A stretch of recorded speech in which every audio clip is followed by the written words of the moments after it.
Salut tout le monde et bienvenue dans cette nouvelle vidéo. Donc comme vous avez vu le titre de la vidéo d'aujourd'hui, nous allons parler entrevue d'embauche. Donc je vais vous donner mes petites astuces que j'ai eu à avoir et à accumuler au cours de mes années d'expérience à passer des entrevues, chercher des emplois, etc.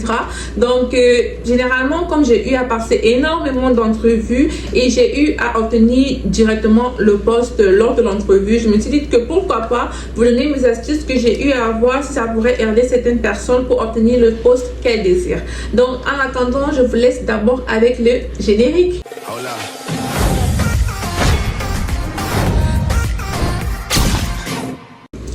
Donc dans cette vidéo, nous allons parler entrevue d'embauche. L'entrevue généralement se passe lorsque vous avez traversé certaines étapes. Donc vous avez par exemple envoyé votre CV dans 200 entreprises. Il y a peut-être disons 20 entreprises qui vous ont répondu pour vous proposer l'entrevue. Donc maintenant ça dépend de certaines entreprises. Certaines entreprises généralement soit on te fait passer d'abord des tests. Après maintenant tu passes l'entrevue en vidéo. Soit tu passes d'abord l'entrevue vidéo et par la suite tu passes des tests. Donc je vais vous faire des exemples dans les deux cas de figure parce que j'ai eu à avoir les deux cas de figure. Nous allons commencer par les entreprises qui vous demandent d'abord de faire des tests. Quand on parle de tests, bon ça dépend généralement de l'expertise que vous recherchez. Moi par exemple dans mon cas j'ai eu à passer des entrevues pour être technicienne comptable, pour être agent administratif, pour être dans le service à la clientèle, pour être bref. Vous voyez donc je vais vous donner beaucoup de cas de figure pour voir quel type de questions j'ai eu à avoir et quelles ont été mes réponses.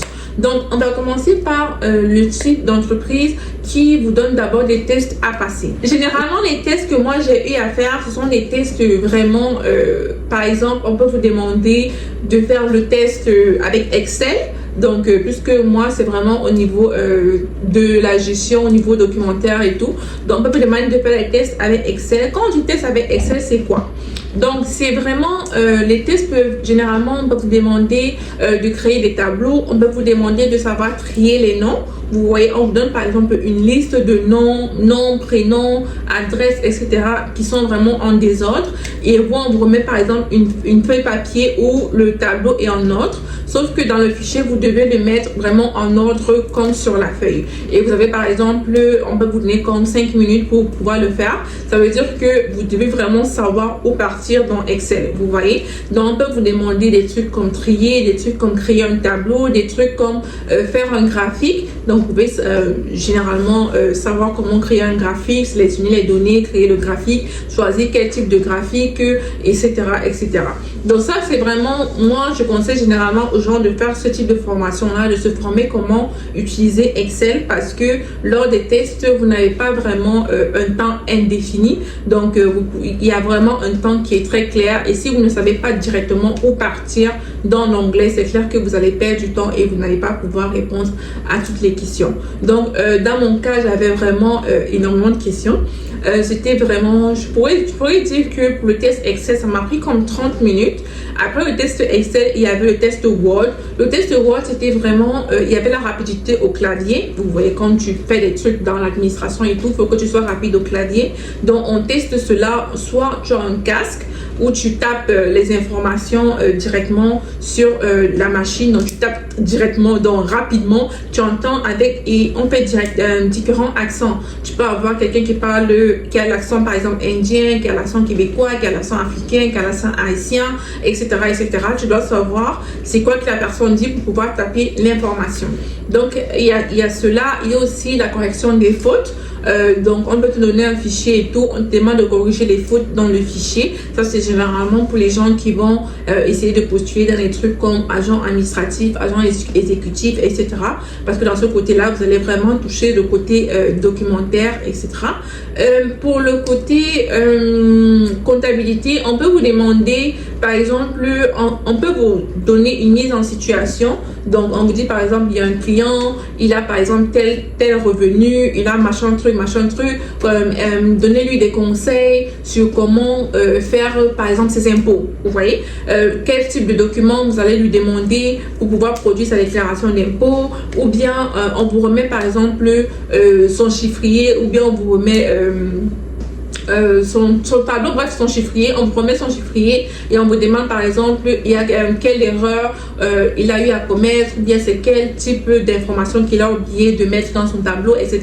Ça, c'est des trucs vraiment que tu dois savoir vite regarder dans le fichier et ne pas vraiment réfléchir, parce que vraiment tu n'as pas assez de temps pour vraiment réfléchir. C'est vraiment très rapide et tout. Donc il y a aussi ce type de test là. Il n'y a pas encore quel type de test que j'ai eu. Il y avait aussi, bien sûr, ça dépend vraiment où vous partez. Si vous cherchez un endroit où c'est bilingue, il y avait aussi le test d'anglais. C'était vraiment exactement comme le truc de français, vous voyez, sur Word et tout et tout. Donc, généralement, il y a des gens qui se découragent même avant d'arriver au niveau de l'entrevue, parce qu'il y a certains types d'entreprises qui demandent énormément de tests. Et vraiment, ces tests-là, ça peut être lourd à la fin. Et généralement, tu es fatigué, tu dis, ok, franchement, allez avec votre entreprise, tu vois. Donc, après cela, après avoir passé tous ces tests-là, tu te retrouves au niveau maintenant de l'entrevue. Bien sûr, si tu réussis tous les tests et si tu as une bonne note, on va te contacter maintenant pour passer l'entrevue. Donc, l'entrevue maintenant, ça sera avec une personne. Donc, généralement, ça se passe sur Teams. La personne t'appelle en vidéo, comme vous me voyez là.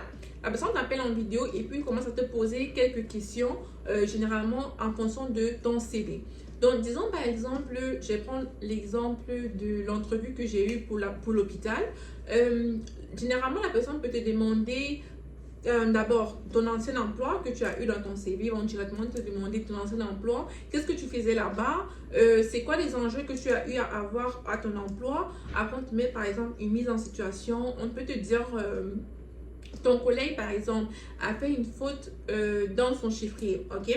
Ton collègue, par exemple, il a fait une erreur dans le chiffrier d'un client et tu l'as remarqué. Est-ce que tu vas aller dire cela au superviseur ou bien tu vas essayer de gérer la situation avec ton collègue? Ça, c'est ce type de questions vraiment pointues qu'on peut te poser pour vraiment essayer de voir quel type de personne tu es, pour voir si tu pourrais t'acclimater facilement à l'emploi où ils sont, vous voyez. Donc c'est vraiment comme ça qu'il faut gérer les choses. Vous devez être bien sûr très calme, vous devez être très calme, toujours en train de sourire. Moi personnellement, lorsque la personne me pose une question et que je n'ai pas directement la réponse, je commence d'abord par sourire.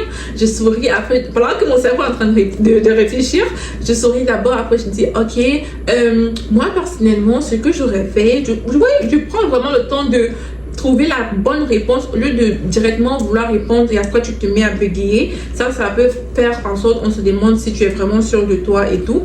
Donc vraiment c'est comme ça que je fais. Et généralement à la fin de l'entrevue, on peut se demander quelles sont tes qualités, comment tu te décrirais comme personne, quel est ton pire défaut. Ça c'est un truc qu'on m'a toujours demandé dans toutes mes entrevues. Quel est selon toi ton pire défaut? Avant, on peut toujours te demander qu'est-ce que tu espères comme salaire, tu vois. Ça, c'est une question qu'on peut te demander et tu te retrouves coincé parce que tu es comme, oh, qu'est-ce que je vais répondre? Moi, généralement, lorsque je me retrouve en entrevue, je regarde d'abord, parce que quand tu postules, il y a généralement une tranche salariale que l'employeur peut mettre. Disons que pour l'emploi que je postule, le salaire se situe entre 80 000 et 120 000.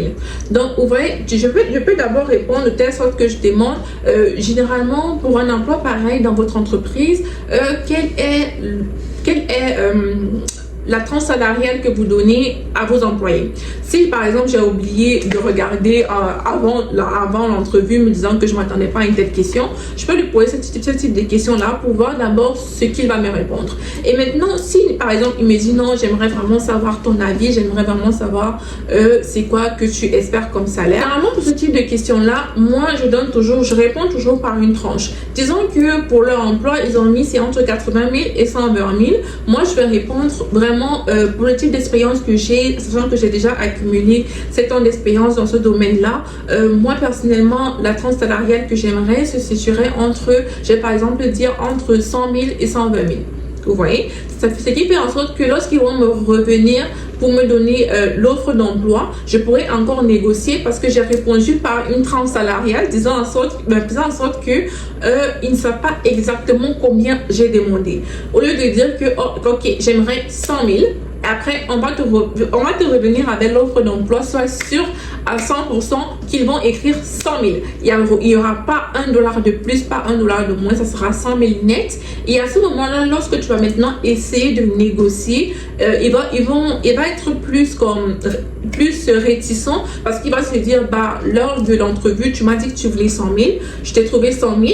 Pourquoi maintenant tu négocies encore, tu vois? Donc c'est pour ça que généralement moi je préfère répondre par une tranche salariale, ce qui fait que quand tu vas dire entre 100 000 et 120 000, sois sûr qu'ils vont te donner 100 000. Et maintenant, lorsque je reçois l'offre d'emploi, je dis par exemple que je fais 105 000, ou bien tu négocies pour les avantages, tu dis que ok, tu veux tel avantage, etc.